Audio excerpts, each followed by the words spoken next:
Hello students, तो आज का हमारा जो टॉपिक है वो है डेटा फ्रेम। तो चलिए शुरू करते हैं डेटा फ्रेम। देखिए, डेटा फ्रेम जो टॉपिक है हमारा, ये एक 2D स्ट्रक्चर है। जैसा कि हमने अपनी पिछली वीडियो में बात की थी कि सीरीज़ एक डेटा स्ट्रक्चर है, वैसे ही डेटा फ्रेम भी एक डेटा स्ट्रक्चर है। बस फ़र्क ये है कि सीरीज़ 1D डेटा स्ट्रक्चर है और ये 2D डेटा स्ट्रक्चर है। 2D डेटा स्ट्रक्चर है और इसके अंदर हम क्या कर सकते हैं, इसको, ये एक म्यूटेबल है। कैसा है? म्यूटेबल। ठीक है, मतलब इसका साइज भी म्यूटेबल है और इसकी वैल्यूज़ भी म्यूटेबल है, मतलब चेंजेबल है। ठीक है, और क्या कर सकते हैं, और इसमें हम इंडेक्स और कॉलम या रो के नाम को चेंज कर सकते हैं according to our need. Next, हम इस पे अरिथमेटिक ऑपरेशन को भी क्या कर सकते हैं, कंप्लीट कर सकते हैं, है ना। तो इतनी जानकारी के साथ हम आगे बढ़ते हैं। देखिए, इसको यूज़ करने से पहले, डेटा फ्रेम को यूज़ करने से पहले हमें एक पैकेज चाहिए होगा जिसका नाम है पांडास, है ना। तो पांडास पीडी करके हम लोग इंपोर्ट कर लेते हैं। क्यों? क्योंकि डेटा फ्रेम जो है वो पीडी का है, ये पांडास का ही एक फंक्शन है ना, एक क्लास है। पांडास लाइब्रेरी की क्लास है। तो चलिए, तो सबसे पहले हम करते हैं, क्या करेंगे, क्रिएशन ऑफ। तो पहला हमारा टॉपिक है क्रिएशन ऑफ डेटा फ्रेम।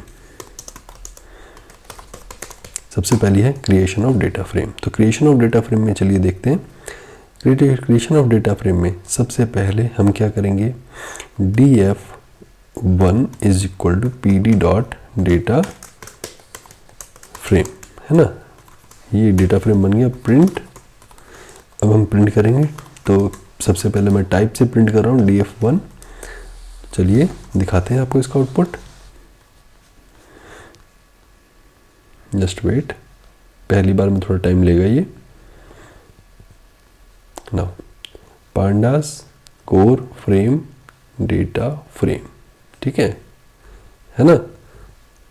तो ये डेटा फ्रेम क्लास का हमें बता दिया ना कि डेटा फ्रेम क्लास है। चलिए, अब हम क्या करेंगे, क्रिएशन ऑफ df या डेटा फ्रेम फ्रॉम लिस्ट। अब लिस्ट से बनाएंगे, तो लिस्ट 1 लिए लेते हैं हम। लिस्ट 1 इज इक्वल टू, इसके पहले हम इसको यहाँ से हाइड करेंगे क्योंकि हम ये अब आउटपुट में वो नहीं चाहिए। लिस्ट 1 1 2 3 4 5 6 1 2 3 5 6 है ना। और इसमें क्या कर रहा हूँ, df2 is equal to pd dot data frame और लिस्ट 1। अब डेटा फ्रेम किससे बन रहा है, लिस्ट 1 से प्रिंट df2। चलिए देख लेते हैं आउटपुट, है ना। तो यहाँ हमारी लिस्ट से बनी हुई डिक्शनरी और डेटा फ्रेम आ गया। इसी तरीके से डेटा फ्रेम और किससे बन सकता है, तो डेटा फ्रेम बन सकता है सीरीज के जरिए। किसके जरिए? सीरीज के जरिए। तो चलिए, क्रिएशन फ्रॉम सीरीज, सीरीज से बनाते हैं। तो सीरीज ले लेते हैं, sr is equal to pd dot series bracket 1 2 3 4 df3 is equal to pd dot data frame और sr प्रिंट df3।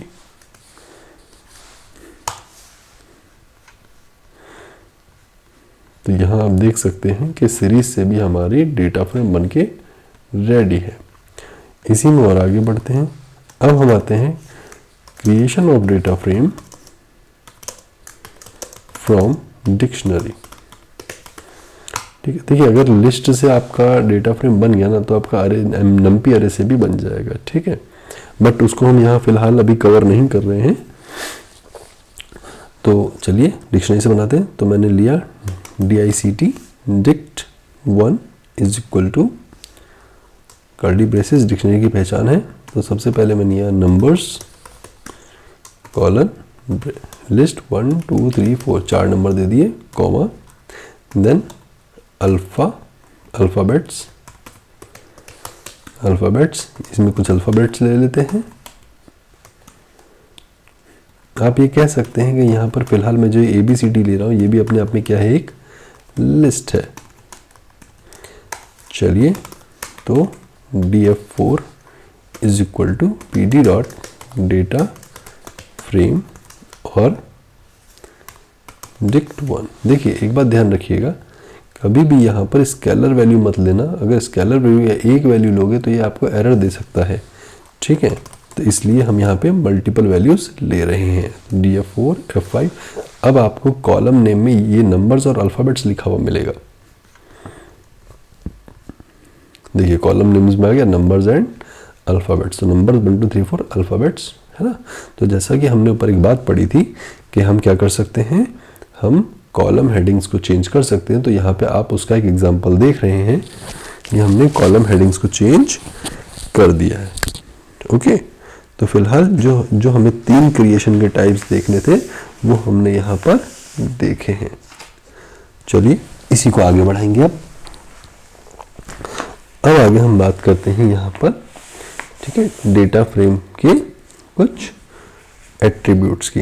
तो डेटा फ्रेम के एट्रीब्यूट्स की बात करेंगे। ध्यान रखिएगा जब भी हम एट्रीब्यूट की बात करते हैं तो एट्रीब्यूट मतलब प्रॉपर्टीज होता है, और प्रॉपर्टीज जब भी किसी क्लास के आगे यूज की जाती हैं तो हमेशा पीरियड या डॉट ऑपरेटर का यूज होता है। जैसे कि कौन कौन सी प्रॉपर्टीज हैं, empty, ndim, count, shape, size, D type, columns, axes, ये सारी क्या है, प्रॉपर्टीज है किसकी, डेटा फ्रेम की। तो चलिए इनमें से कुछ को हम एक्सेस करके इसमें देखेंगे। तो सबसे पहले है इंडेक्स। सबसे पहले कौन सी प्रॉपर्टी है, इंडेक्स प्रॉपर्टी, ठीक है। तो चलिए देख लेते हैं यहाँ पर। तो इंडेक्स प्रॉपर्टी है, तो सबसे पहले इंडेक्स, अब देखिए मैं df4 को अपना बेस मान के चलूंगा, ठीक है, डेटा फ्रेम 4 को। तो इंडेक्स एट्रीब्यूट, कौन सा एट्रीब्यूट, इंडेक्स, है ना। तो चलिए शुरू करते हैं।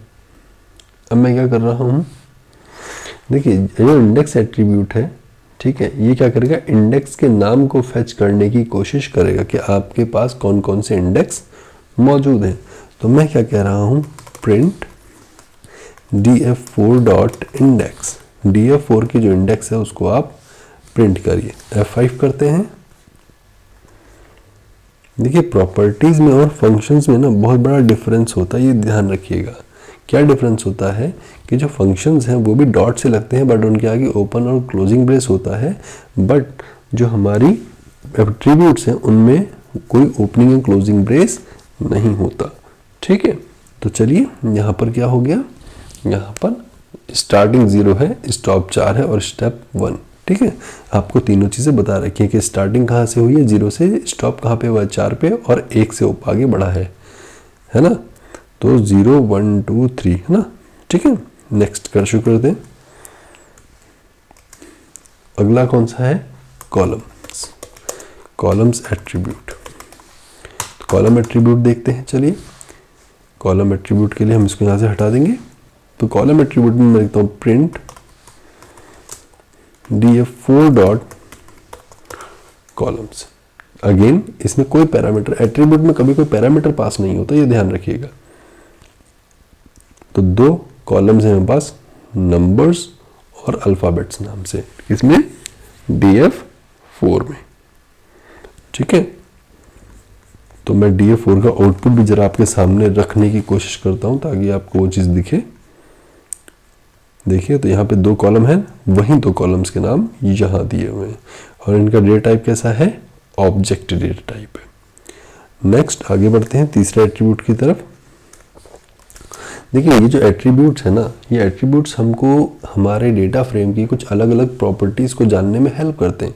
तो उन प्रॉपर्टीज को जान के हम कोई पर्टिकुलर ऑपरेशन भी परफॉर्म कर सकते हैं, ठीक है। इसलिए हम पहले प्रॉपर्टीज पे काम कर रहे हैं। एक्सेस, नेक्स्ट है एक्सेस प्रॉपर्टी।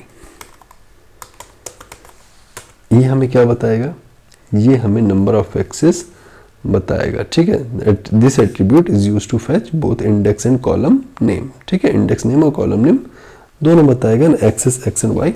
तो चलिए करते हैं हम लोग। तो मैंने लिखा प्रिंट df4 डॉट एक्सेस।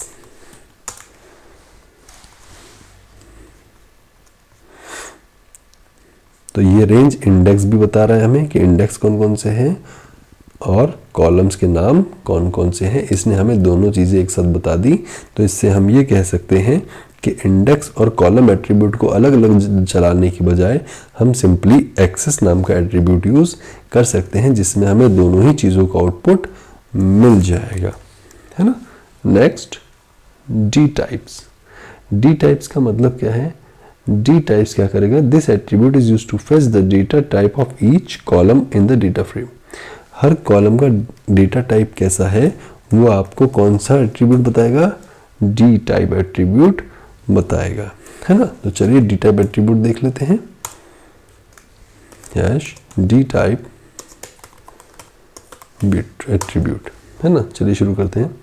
तो यहाँ पे लिखेंगे print df4 dot D type. तो डेटा टाइप पता करना है, F5 करते हैं।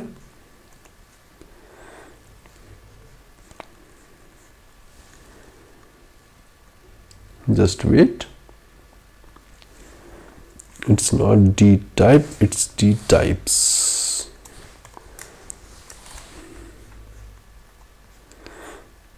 Okay done. तो देखिए नंबर्स में है int 64 और अल्फाबेट्स में इसने क्या लिया है?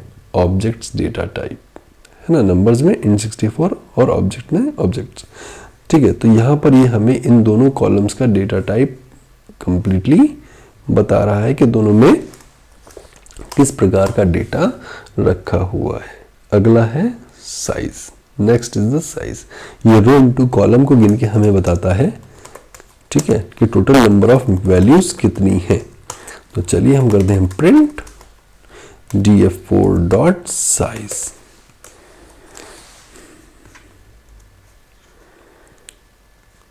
टोटल है 8। तो 1 2 3 4 5 6 7 8। अगर रो इनटू कॉलम करोगे, रोज 4 कॉलम 2, तो 4 2 जा 8। तो that is your answer, 8 is here.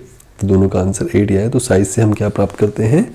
Size से हम प्राप्त करते हैं किसी भी टोटल नंबर ऑफ वैल्यूज एक डेटा फ्रेम में कितनी है। अगला है शेप। तो शेप हमें बताता है कि शेप कितने बाई कितने का। जैसे अभी शेप जाएगा वो आएगा 2/4 का, 2/4 का या 4/2 का आएगा। क्यों? क्योंकि 4 रोज हैं और 2 कॉलम्स हैं, ठीक है। चलिए तो मैं आपके सामने बताता हूँ यहाँ पे। अब हम कौन सा देख रहे हैं? Shape attribute. तो शेप एट्रीब्यूट देखते हैं। तो शेप एट्रीब्यूट में मैं लिख रहा हूँ print df4 dot shape.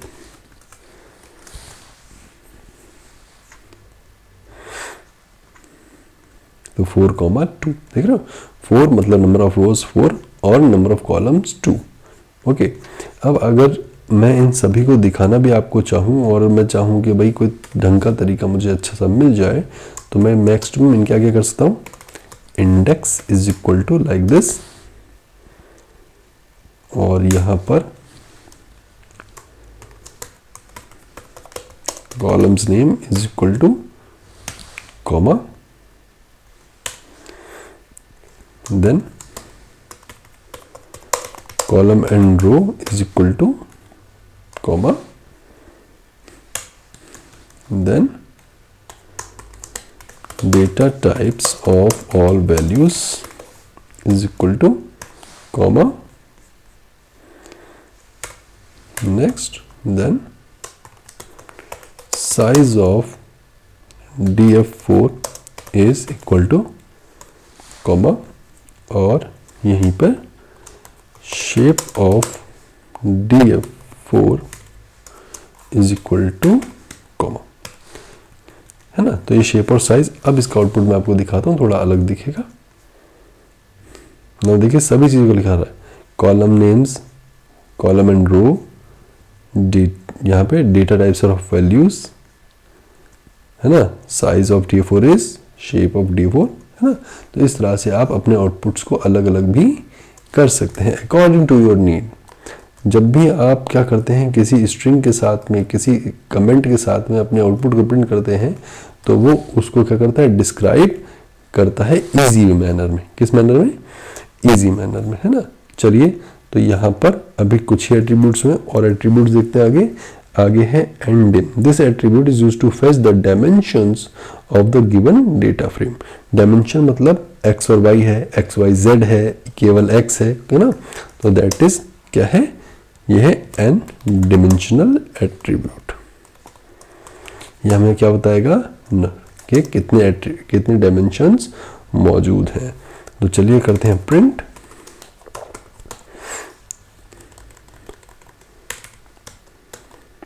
Give the number of dimensions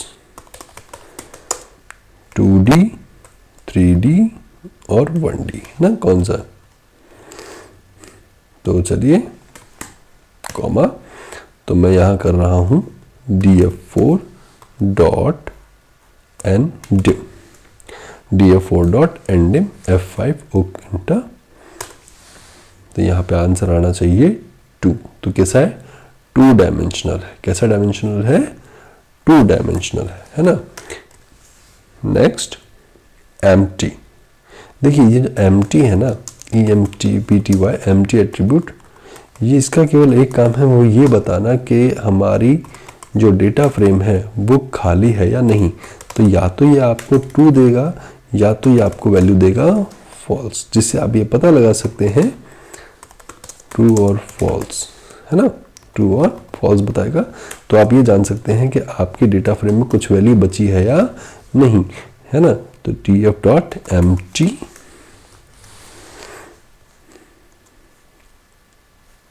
तो देखिए इसने मुझे क्या बोला, फॉल्स बोला कि भाई आपकी जो DF4 है, डेटा फ्रेम 4 है, वो एम्प्टी नहीं है, उसमें ऑलरेडी बहुत सारे आइटम मौजूद हैं. नेक्स्ट आता है ट्रांसपोज. नेक्स्ट क्या आता है, ट्रांसपोज. ये सबसे इंटरेस्टिंग वाला है. क्यों है, क्योंकि ट्रांसपोज का मतलब था ट्रांसपोज एट्रीब्यूट. इसको डिफाइन करूंगा क्योंकि बाकी सभी सिंपल थे, उनमें कोई इतना जानने लायक चीज नहीं थी, बट यहाँ पे थोड़ा नाम अलग है. तो transpose change row into column and change row into column. तो ये क्या करेगा, डेटा फ्रेम के कॉलम को रोज में और रोज को कॉलम में चेंज कर देगा है ना. तो चलिए करते हैं यहां पर. तो मैं लिख रहा हूं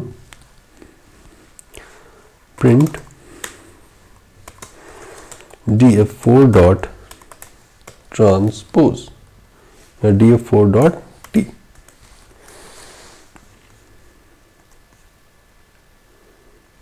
तो देखिए जैसा कि आप देख सकते हैं, पहले आउटपुट हमारा ये था, ट्रांसपोज होने के बाद हमारा आउटपुट ये है. नाउ ये दो जो कॉलम्स थे वो ट्रांसपोज होने की वजह से क्या बन गए हैं, रोज बन गए, और जो रोज थी वो क्या बन गए हैं, कॉलम है ना.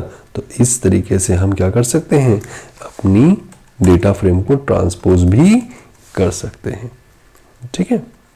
अब तो ये तो बात थी किसकी, ये बात थी हमारी एट्रीब्यूट्स की. अब हम बात करते हैं क्या करना है, एक्सेसिंग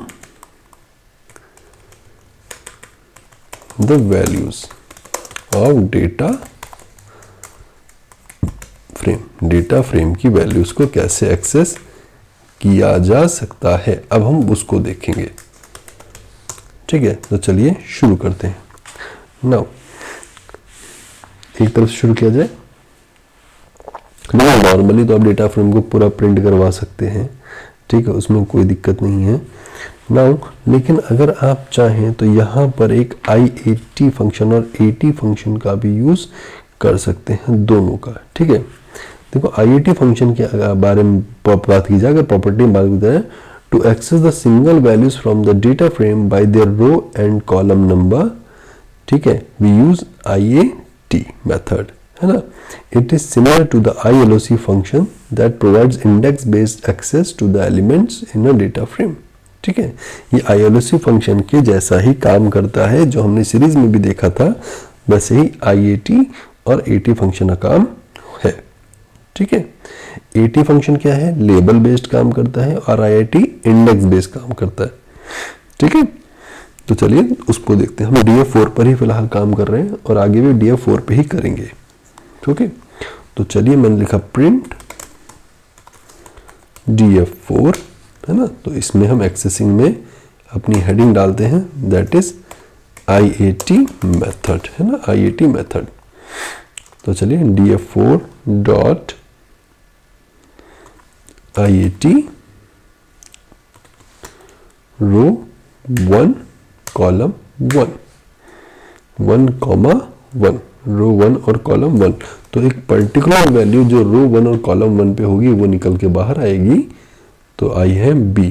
तो रो 0 रो 1 कॉलम 0 कॉलम 1, तो दैट इज B। तो ये हमारे पास यहाँ पे आ चुका है। क्या आंसर है? B आंसर आया है। ठीक है ना। तो IAT मतलब या क्या है, इंडेक्स, या हमें कहना चाहिए लोकेशन बेस्ड हमने क्या किया है, आउटपुट निकाला है। इसकी जगह अगर मैं चाहूँ तो मैं AT फंक्शन का भी यूज कर सकता हूँ। ठीक है, तो चलिए AT फंक्शन का यूज करते हैं।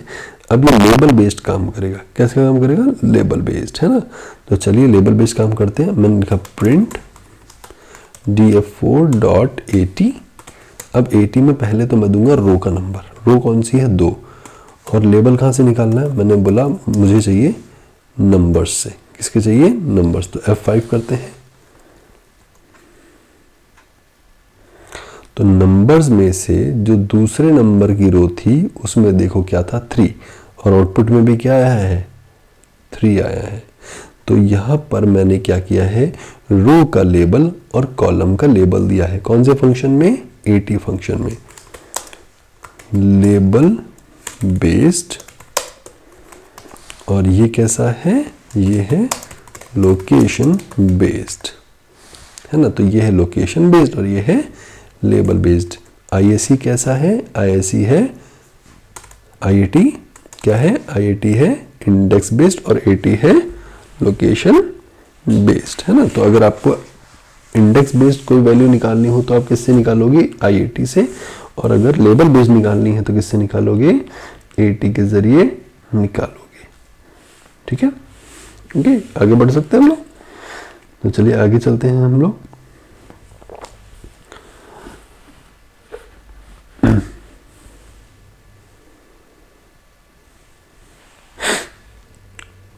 डन। तो आगे बढ़ेंगे ना। अब मान के चलिए अब हम अपने जो है df4 इंडेक्स में एक नई चीज़ जोड़ते हैं। इसको थोड़ा चेंज करता हूँ मैं, है ना। थोड़ा इसको अब जो प्रॉपर्टीज और जो फंक्शन यूज़ कर रहे हैं इसके लिए हम इसको थोड़ा तरीके से और रखते हैं। तो मैंने बोला नेम्स, पहले तो है नेम्स। नेम्स या फिर मैं लिस्ट ले लेता हूँ 3 नेम्स नाम की लिस्ट। अंकित, विनीता, अंशिता, निकिता। 4 ले लिया। एक और लिस्ट ले लेता हूँ। मैं लेता हूँ हिंदी की लिस्ट 50, 60, 80, 70, 45। तो 1, 2, 3, 4 नेम है तो 4 ही पे मार्क्स होने चाहिए। इंग्लिश इज इक्वल टू, अब मैं थोड़ा बड़ा कर रहा हूँ इसको, 90, 70, 60, 89, 4 वैल्यूज हो गई। Then maths is equal to bracket 34, 56, 78, 12। Science 45, 67, 23, 89। तो भाई मैंने यहाँ पे आपके सामने करीब 4 सब्जेक्ट्स मैंने ले लिए हैं। तो नेम्स के अंदर आ जाएगा नेम्स कॉमा, हिंदी में आ जाएंगे हिंदी कॉमा, देन इंग्लिश में आ जाएंगे इंग्लिश कॉमा, मैथ्स के अंदर आ जाएगा मैथ्स कॉमा, देन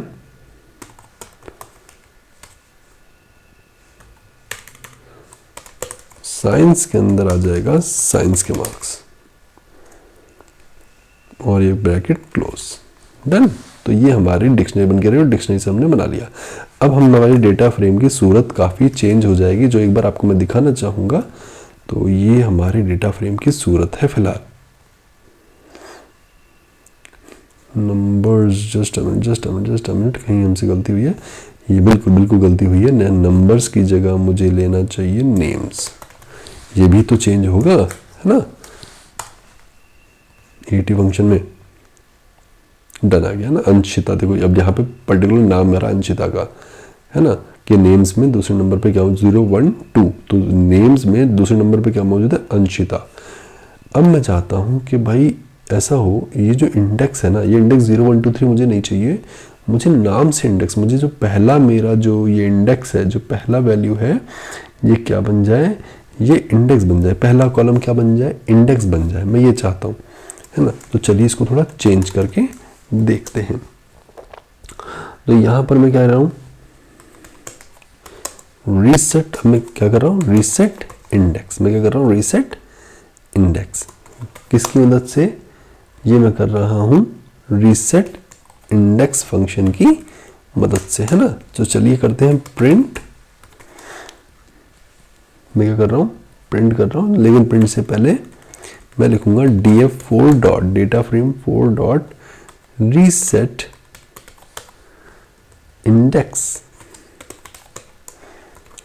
और यहां पे मैं लिख रहा हूं in place is equal to true. क्यों, क्योंकि मेरा पहला कॉलम ही जो है, मैं उसी को केवल क्या बना रहा हूं, कॉलम बना रहा हूं। तो अब देखते हैं आउटपुट।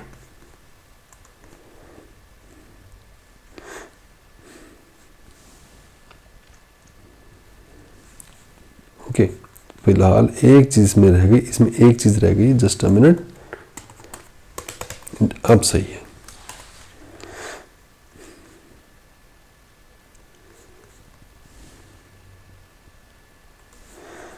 एक minute, reset index, sorry reset नहीं है, ये है सेट इंडेक्स।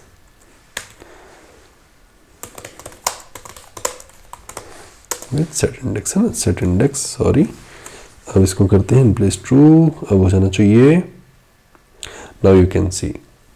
अब ये जो है, ये जो चीज़ आ रही है, ये नेम्स जो आ रहे थे मेरे, अब ये किस में चेंज हो गए, मेरे इंडेक्स में चेंज हो गए। अब मेरा इंडेक्स कौन बन गया है, अब मेरा इंडेक्स बन गया है कौन, नाम। चलिए आगे बढ़ेंगे। तो ये तो बात थी इंडेक्स को सेट करने की with the help of set index function. अगली क्या बात, अगला हम क्या करते हैं, add a new column in data frame. Data frame में नया कॉलम ऐड करना या पुराने कॉलम को मॉडिफाई करना, है ना। और मॉडिफाई अ कॉलम, एक कॉलम को मॉडिफाई करेंगे, ठीक है। तो चलिए करते हैं। तो यहां पर मैं क्या कर रहा हूं, यहां पर मैं सबसे पहले मान के चलिए एक नई चीज ले रहा हूं, ठीक है, एक नया काम ले रहा हूं। तो चलिए यहाँ पर जो ऐड करना है वो मैं ऐड कर रहा हूँ किसकी मदद से, मैं ऐड कर रहा हूँ LOC की, सॉरी LOC की मदद से। किसकी मदद से, LOC की मदद से कर रहा हूँ, ठीक है। चलिए शुरू करते हैं। नाउ अब लेकिन इसके पहले एक चीज़ देखना ज़रूरी है कि मेरे पास कितनी वैल्यूज़ मौजूद है। तो इंडेक्स छोड़ देते हैं, 0 1 2 3। अब मैं कौन सी लोकेशन पे ऐड करूंगा, तो फोर्थ लोकेशन पे ऐड करूंगा। मेरी कौन सी लोकेशन है, फोर्थ। इंडेक्स को छोड़ देते हैं। तो चलिए शुरू करते हैं। तो मैंने लिखा DF, तो पहले एक बना लेते हैं हम, IT नाम से एक लिस्ट बना लेते हैं। IT is equal to bracket, मैंने बोला 90 99 98 97, और मैंने बोला df4 डॉट क्या है, LOC, df4 डॉट LOC। कौन सी लोकेशन, लेकिन मैंने बोला 4, लोकेशन 4 पर किसको ऐड करो, IT को ऐड करो। प्रिंट करते हैं df4 को, लेट सी हुआ या नहीं। Okay, a mistake is there, so let us see।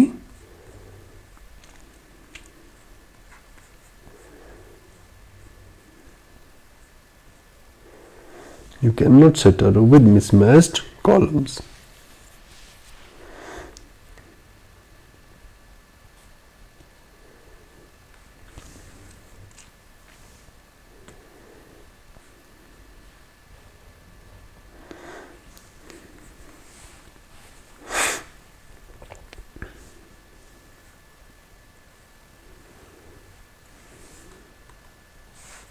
Just wait.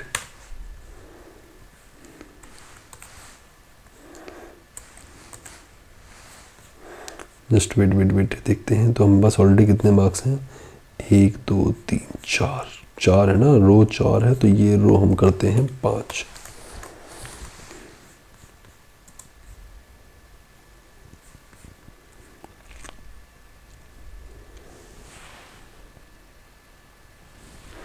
Okay तो ये बता रहा है कि ये मिसमैच्ड डेटा टाइप है यहाँ पर। तो चलिए मिसमैच्ड डेटा टाइप को हम थोड़ा सा दूर कर लेते हैं यहाँ से। तो जस्ट फॉर द एग्जांपल मैं यहाँ दे देता हूँ IT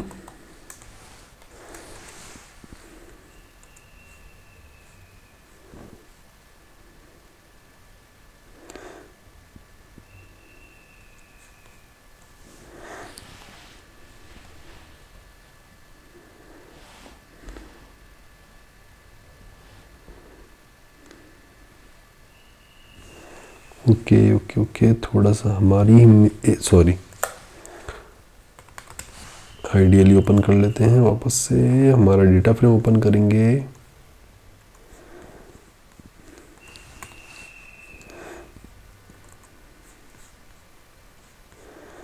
ओके तो ये ऐड नहीं करेगा क्योंकि फिलहाल हमने ऊपर तो ली थी डिक्शनरी। हमने यहाँ क्या ली थी, हमने यहाँ ली थी एक डिक्शनरी ली थी, ठीक है। तो हमने डिक्शनरी में ही सब कुछ ऐड किया था, है ना। तो अब हमें इस डिक्शनरी में क्या करना पड़ेगा, एक नया आइटम ऐड करना पड़ेगा, तभी जाके वो हमारी उसमें ऐड होगा, ठीक है। तो इसके लिए चलिए हम एक नया डेटा फ्रेम बना लेते हैं, DF5 बना लेते हैं यहाँ पर। तो DF5 बना रहा हूँ, तो चलिए DF5 ले लेते हैं। DF5 में is equal to DF5 is equal to PD dot data frame, और ये ब्रैकेट है ना, ब्रैकेट में स्क्वायर ब्रैकेट, ओके। तो 1 2 3 4 5 मान के चलिए मैं ले लेता हूँ DF5। Now DF5 dot LOC, तो 0 1 2 3 4 एंड 5, 5वें नंबर पे मैं एक नया आइटम ऐड करता हूँ, दैट इज 6। चलिए देखते हैं DF5 प्रिंट करके क्या होता है। So this is how you can add in it, ठीक है। तो इस तरीके से आप इसमें ऐड कर सकते हो, इस तरह से आप चीज़ों को इसमें ऐड कर सकते हो, ठीक है। तो ILOC, अब मैं DF4 में एक बार इसको करके देखूंगा एक बार, जस्ट वंस। तो मैंने बोला अनिमिशा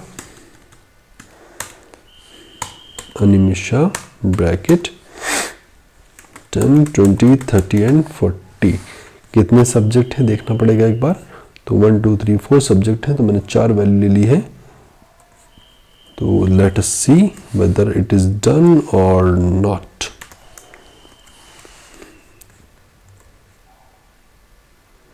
ओके नॉट डन, वो ऐड नहीं कर रहा है, तो लेट अस लीव इट।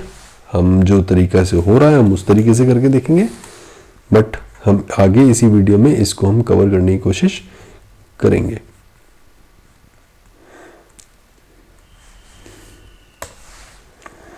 पांच पर 6 ऐड करना है, ठीक है। This is how we can add a new row in our data frame. Next हमारे पास क्या आता है, नेक्स्ट हमारे पास यहाँ आता है रीनेमिंग अ कॉलम, एक कॉलम को रीनेम करना। तो नेक्स्ट आता है हमारे पास रीनेम अ कॉलम, एक कॉलम को रीनेम कैसे किया जाता है। तो चलिए देखते हैं कॉलम को रीनेम कैसे किया जाता है ना। जब कॉलम को रीनेम करने की बात आती है तो हमारे पास कॉलम के नाम पहले से होने चाहिए, जो कि अभी फिलहाल हमारे पास है, ठीक है। तो चलिए इसको रीनेम करेंगे। तो रीनेम करते हैं,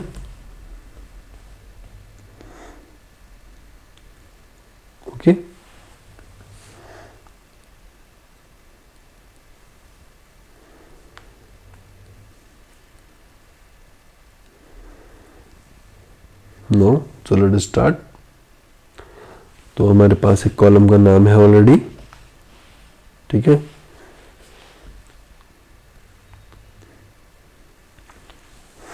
तो मैं लिखता हूं, सबसे पहले हम df4 को प्रिंट करेंगे, प्रिंट df4, ठीक है। df4 को पहले प्रिंट कर लेते हैं और ऊपर वाले df4 को हम यहां से हाइड कर देंगे ताकि हमें बार बार इतनी ऊपर ना आना पड़े। तो df4 हमें हो गया, तो F5 करते हैं। तो डेटा फ्रेम 4, अब मुझे हिंदी, इंग्लिश, मैथ, साइंस नहीं चाहिए और नेम्स भी नहीं चाहिए। अब मैं नेम्स की जगह नेम्स रहने दूंगा और मैं हिंदी की जगह मैं क्या कर दूंगा, IT कर दूंगा, चेंज कर दूंगा। तो चलिए शुरू करते हैं इसको। तो अब मुझे क्या करना है, रीनेमिंग करनी है। तो मैं क्या लिख रहा हूँ, df4 dot rename column, df4 dot rename column. तो भैया कॉलम को रीनेम कर दो, ठीक है। नाउ तो शुरू करते हैं।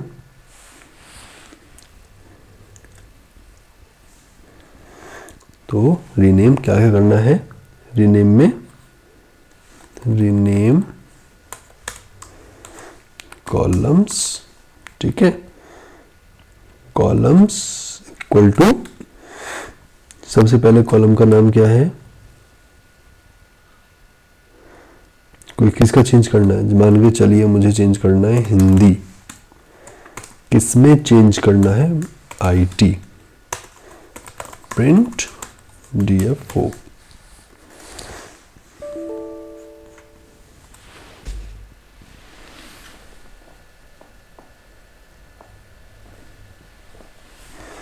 Okay, it will not accept this, it will accept this one.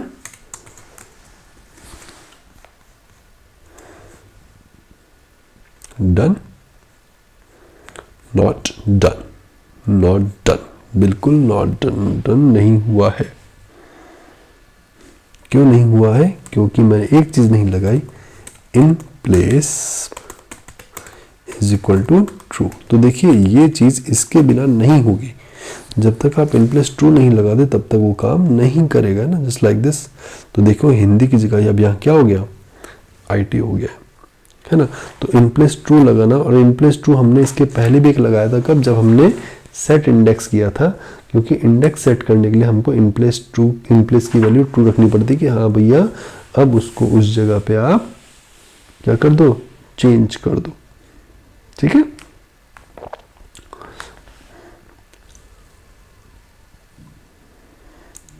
चलिए आगे बढ़ेंगे।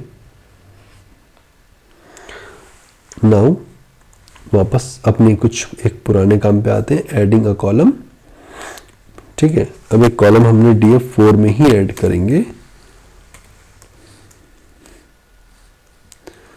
इसको हटाते हैं यहां से, नहीं इसको तो रहने देते हैं हम, ताकि आपको ध्यान रहे कि LOC, इस वीडियो को अगर आप आगे पीछे भी करके देखेंगे तो ये आपके लिए रहेगा। यहाँ पे हम करते हैं df4 ब्रैकेट, एक नया कॉलम ऐड करते हैं, दैट इज हिंदी। अब हिंदी लास्ट में ऐड करेंगे, है ना, इज इक्वल टू ब्रैकेट। तो कितनी वैल्यूज लेनी है, कितने बच्चों के लिए लेनी है, 1 2 3 4, 4 बच्चों के लिए वैल्यू लेनी है। तो 4 बच्चों के लिए ले लो, 90 98 99 868 ले लिया। अब शिफ्ट F5 एंटर करते हैं, let us see the difference.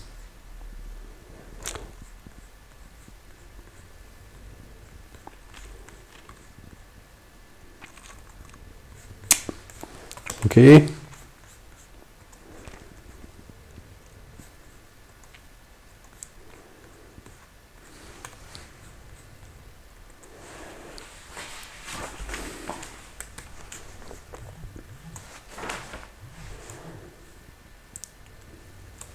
Okay done. तो यहां पर हम ऐड कर रहे हैं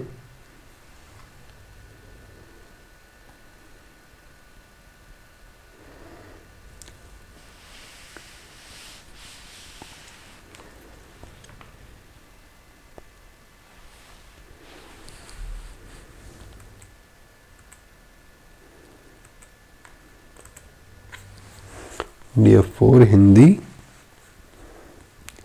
अच्छा मैंने हिंदी चेंज कर दिया, हिंदी तो वापस आईटी में आ गया, तो हिंदी की जगह मैं कर रहा हूँ संस्कृत।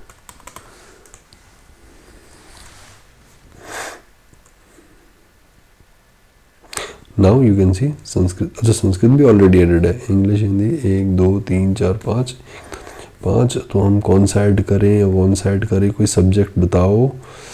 एआई,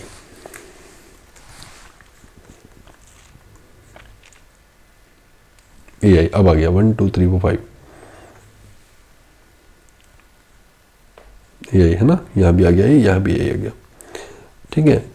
तो यहाँ से हमने क्या किया, अपना एक कॉलम ऐड कर दिया। तो शुरू में कॉलम थे 1 2 3 4, अब हो गए 1 2 3 4 एंड 5, डन, ओके, है ना। तो यहाँ पर क्या किया हमने अपना एक कॉलम ऐड कर दिया। तो ये हमने दो तरीके से किया है, यहाँ पर रो ऐड कर दी और यहाँ पर कॉलम ऐड कर दिया, ठीक है। तो अब हम एआई को रहने देंगे, तो एआई से हम एआई के साथ ही हम आगे बढ़ेंगे। डन, आगे बढ़ते हैं। नाउ ऐड, वैसे ऐड तो कर ही चुके हैं, लेकिन हम एक अरिथमेटिक ऑपरेशन लगाएंगे। अरिथमेटिक ऑपरेशन मैंने क्या लगाया है दिखाता हूं आपको। मैंने लिखा df4 total is equal to df4 colon IT plus df4 कौन सा column, science, plus df4 column maths. कौन कौन से कॉलम हमें याद रखना पड़ेगा, English maths, Hindi English maths science, Hindi English maths science है ना। तो हिंदी इंग्लिश IT नहीं हुआ है चेंज, ध्यान रखिएगा। तो हिंदी इंग्लिश मैथ्स साइंस ही है, तो एक तरफ चलते हैं, हिंदी, फिर है इंग्लिश, फिर है मैथ्स,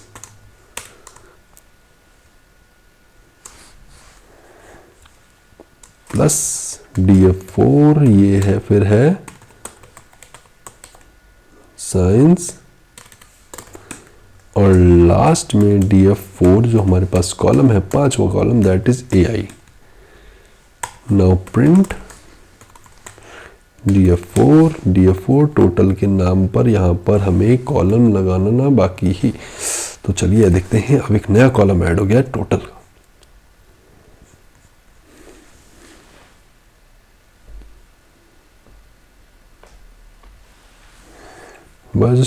साइंस का हमारा एरर, साइंस की स्पेलिंग मिस्टेक है, देखते हैं शायद हो सकता है गलती हो। SCIENCE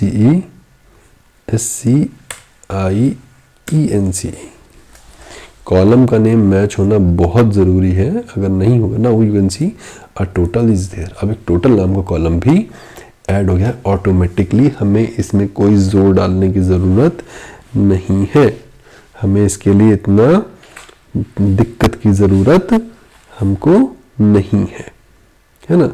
so this is how you can do things, है ना, इस तरह से आप कर सकते हैं। इसको और कैसे कर सकते हैं, ठीक है। इसी काम को करने के लिए और क्या किया सकता है, इसी काम को करने के लिए हम एक इंसर्ट फंक्शन का भी यूज कर सकते हैं, बट फिलहाल ये एक आसान तरीका है, तो हम किसी फंक्शन पे क्यों जाएं। तो हम इसी तरीके से हम क्या कर सकते हैं, हम चीज़ों को फेच कर सकते हैं। नाउ अब हम बात करते हैं सिलेक्शन की। किसकी बात कर रहे थे, सिलेक्शन की, सिलेक्शन ऑफ डेटा, ठीक है, with the help of LOC and ILOC। अब वापस से LOC ILOC आ गया। तो ILOC क्या है, ILOC है इंडेक्स बेस्ड और LOC है लेबल बेस्ड, है ना। तो दोनों को हम करके देखेंगे कि LOC और ILOC में क्या होता है। तो चलिए सबसे पहले हम यहाँ पे df4 को हाइड कर रहे हैं, हमने टोटल ऐड कर दिया है बस, है ना, उसको प्रिंट नहीं कर रहे। तो चलिए अब मैं पहले मैंने लिखा df print df4 dot ILOC। ILOC का मतलब है लोकेशन दीजिए, तो लोकेशन दीजिए, चलिए लोकेशन देते हैं इसको। तो क्या करें, तो देखो एक चीज़ पहले बताता हूँ आपको, अगर कोई पर्टिकुलर कॉलम चाहिए तो मैं यहाँ से कॉलम भी मंगा सकता हूँ, ठीक है। ये पर्टिकुलर कॉलम मंगाने के लिए है, या सिर्फ टोटल वाला कॉलम चाहिए तो सिर्फ टोटल आ गया, देख रहे हो कॉलम का नाम यहाँ और ये टोटल आ गया है ना। तो इस तरह से एक तो प्रिंटिंग करवा सकते हो, ठीक है। नंबर 2 ILOC और LOC का यूज करते हैं, तो print DF4 dot ILOC bracket column शुरुआत से लेके अंत तक कॉमा, कौन कौन सी रो चाहिए, तो 0:2 चाहिए,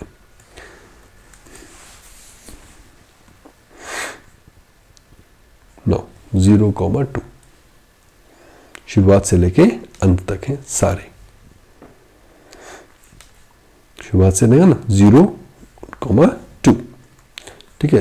0:2 मतलब 0:2 मतलब 2 कॉलम आएंगे और सारी की सारी रोज आएंगी, ठीक है। आप चाहो तो रो का नंबर भी स्पेसिफाई कर सकते हो, जैसे 0:2। अब F5 करते हैं, अब आपको आउटपुट चेंज मिलेगा। नाउ अब देखिए केवल 0 से लेकर आया है तो 2 रो आई है ना। इस तरह से आप एक पर्टिकुलर स्पेसिफिक क्या कर सकते हो, मुझे कहना चाहिए पर्टिकुलर स्पेसिफिक डेटा भी आप निकाल सकते हो with the help of ILOC and LOC function. Okay, LOC is label based, LOC कैसा है, लेबल बेस्ड है, ठीक है। नाउ डन, आगे बढ़ते हैं। यहां पर लेबल बेस्ड आपके होमवर्क के लिए है, तो लेबल बेस्ड आप लोग खुद करेंगे। अगर आपसे नहीं होता है then please tell in the comment, आपको बता दिया जाएगा कमेंट्स में, या फिर इसी वीडियो को थोड़ा हम बाद में इसी का एक साथ ही और वीडियो ऐड कर देंगे। नाउ अब आता है deleting a column, how you can delete a column from data frame. Deletion of column, data frame का कॉलम कैसे डिलीट किया जा सकता है, ठीक है। तो इसके 2-3 तरीके हैं, एक तो है del कीवर्ड, दूसरा है पॉप और तीसरा है ड्रॉप। तो पॉप और ड्रॉप ये मेथड्स हैं और जो del है वो कीवर्ड है। तो चलिए हम अब 3 कॉलम्स को ड्रॉप करके देखेंगे, तो मतलब डिलीट करके देखेंगे। तो सबसे पहले मैं लिखता हूं del DF4, किसको हटाना है, सबसे पहले हिंदी हटा दो, प्रिंट DF4। चलिए देखते हैं क्या होता है। हिंदी चला गया, अब हिंदी नहीं है। दूसरा तरीका कौन सा है, ड्रॉप मेथड। कौन सा मेथड है, ड्रॉप और पॉप। अब मैं आपको दिखा रहा हूं पॉप, तो DF4 डॉट पॉप, क्या करो, पॉप कर दो, ठीक है। किसे पॉप करना है, तो पॉप कर लीजिए, पॉप फंक्शन है, तो पॉप क्या करो, मैंने बोला इंग्लिश को पॉप कर दो, प्रिंट DF4। मैंने अभी ऊपर वाला हटाया नहीं DF4, ताकि मैं आपको डिफरेंस दिखा सकूं। तो ये आ गया, देखिए 2 यहाँ पे से शुरू हो गया और यहाँ पे ये मैथ से शुरू हो गया, और एक चीज और डिलीट हो गई, ठीक है। यहाँ टोटल लगा हुआ, ये टोटल नहीं हट रहा, ये ध्यान रखिएगा, है ना, ये टोटल नहीं हटेगा। नेक्स्ट क्या है, ड्रॉप, है ना। तो DF4 डॉट ड्रॉप करो, क्या कर दो, ड्रॉप कर दो। किसे ड्रॉप करना है, तो मैथ्स को ड्रॉप कर दो, ठीक है। किस पर, एक्सेस 1 पे। शिफ्ट F5, सॉरी प्रिंट करना भूल गए हम, प्रिंट DF4। अब 3 आउटपुट देखेंगे हम एक साथ। Now as you can see, सबसे पहले इंग्लिश डिलीट हुआ, सबसे पहले हिंदी, इंग्लिश, फिर मैथ्स, हो गया डिलीट यहां पर, ठीक है। ओके, अंकित, विनीता, अंशिता और ओके। तो यहां पे हमारे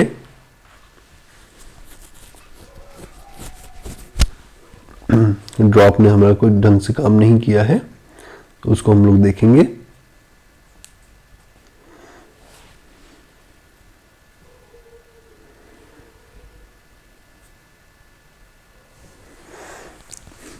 ओके, तो मैं टीएच मैथ्स एक्सेस चेंज करेंगे, जस्ट मिनट।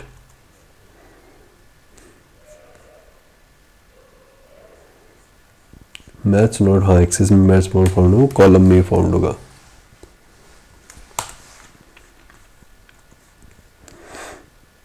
ओके, ड्रॉप अभी प्रॉपर्ली वर्क हमारा नहीं कर पा रहा है। वैसे ड्रॉप की वजह से ये मैथ्स वाला भी हट जाना चाहिए। तो हम इसमें हटा के देखेंगे, नेम्स को देखते हैं नेम्स हटते हैं या नहीं।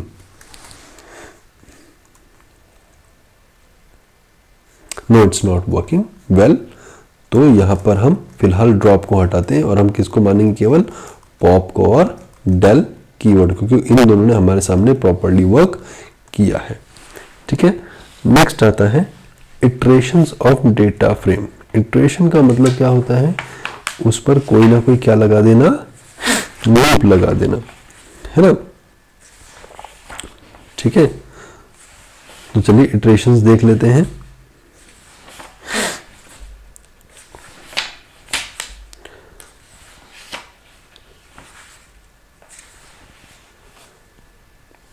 ओके, तो आगे बढ़ते हैं नाउ।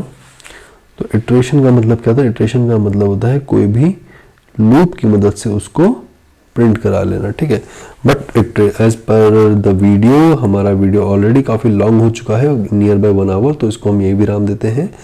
और जो नेक्स्ट वीडियो है उसमें हम लाएंगे iterators in data frame, concatenations, head and tail function, ये सारी जानकारी नेक्स्ट वीडियो में हम आपको देंगे। Thank you and very much.